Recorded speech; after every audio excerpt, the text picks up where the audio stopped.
Howdy do! How are you? We're here in the Star City of the South, ready to unravel some more mysteries of Roanoke's history. I'm Daniel. And I'm Abby. And we're the Star City Sleuths!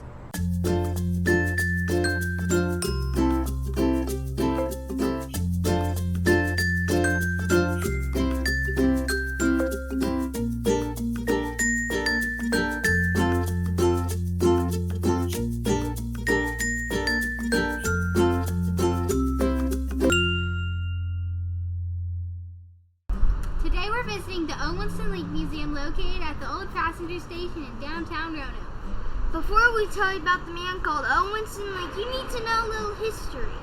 Way back in 1881, the sleepy little town of Big Lick, Virginia was chosen to be a railroad junction by Mr. Frederick J. Kimball. This was a big deal because Big Lick would become the town where two railroad lines crossed. Soon the two railroad companies merged and were renamed Norfolk and Western. There was one branch going east to west and one going north to south. Frederick J. Kimball grew the railroad. Big Lick changed its name to Roanoke. And N&W became famous for making steam locomotives in its N&W Roanoke shops. The really cool thing about that is that outside of Britain, it was rare for a railroad to build its own locomotives. But the Roanoke shops built almost 450. In 1953, the shops built their last steam locomotive, which was also the last steam locomotive made in the U.S. for domestic use. The Roanoke shops are still in operation today, over 130 years later. We had the privilege of meeting one of Mr. Link's personal friends. I'm Ellen Arnold, a volunteer at the Link Museum. I've been volunteering here since it opened 10 years ago. Now let's talk about Winston Link. Uncle Winston Link was born December the 15th, 1914. His parents gave him some family names and arranged them so his initials would be O-W-L. He used the L to identify his words, his work, and created several different versions of it. He became interested in photography as a kid. His father let him borrow a Kodak autographic camera. An autographic camera was an interesting idea. You basically wrote on the film with a metal stylus, then took the picture. When the picture developed, it would show up on the margin with the writing.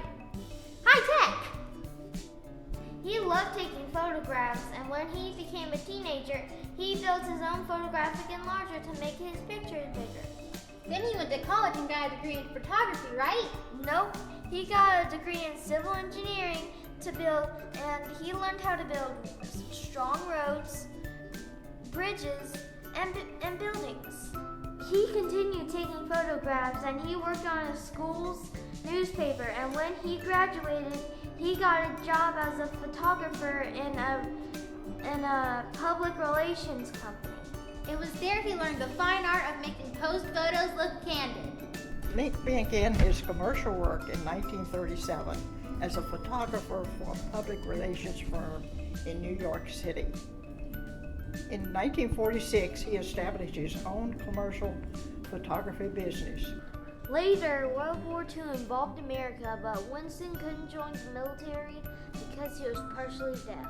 A complication of mumps as a child, but he did get a job as an engineer and photographer, taking pictures of a device that the U.S. government was working on, a device that allowed low-flying airplanes to detect submarines underwater. In 1955, a photography job eventually led him to Stanton, Virginia, where he noticed the N&W railway line. He had always loved trains, and the endangered steam train really caught his eye.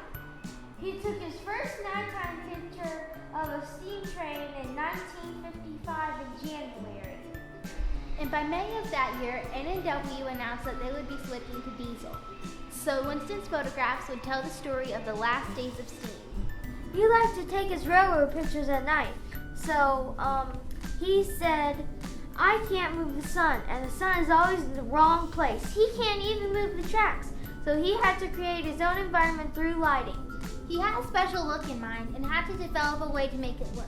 He was taking pictures of huge objects and had to light it up just right. When you look at an Winston Link photo, it's like you're standing right there. Winston paid for all the railroad photography himself, N&W loved that he did, and they encouraged him to get up close. He not only took pictures of trains, but also of people working on the trains. And people watching the trains. He had such an amazing memory of his many photographs and the people that he encountered during the N&W project. Because the hub of N&W was right here in Roanoke, he spent a lot of time here, and it became his home away from home. His most famous picture is the Hot Shot Eastbound. It's a really cool picture. It has lots of transportation in it, like cars, plane, train, and bikes, and people. It was even copied in an episode of The Simpsons one time. Not only did Winston love to take pictures, he also liked to take sound recordings so people could always remember how the steam train sounded. The records are at the Winston Link Museum. You can hear them today. Did you know Winston was also a movie star? Well, he made a cameo anyway. The movie October Skies was set in a mining town in West Virginia. The director used Link's photography as inspiration for the setting of the film. He even asked Winston to make a cameo. As a train conductor, you can see him waving as the train passes by. The museum itself is so cool, it even has its own general store. Yeah, the general store came out of Vesuvius, Virginia. After this museum opened, we had that image up. Someone who had bought the land on which that store had sat actually had all of that stuff in a trailer in their backyard. Saw that image and asked if we wanted it, and we have it now. And it's actually the stuff that came right out of that store. That is the real. It's all you can actually look for every little detail, and you'll find it in that store from the image. Well, that about wraps up our sleuthing for today. We hope you enjoyed and learned something.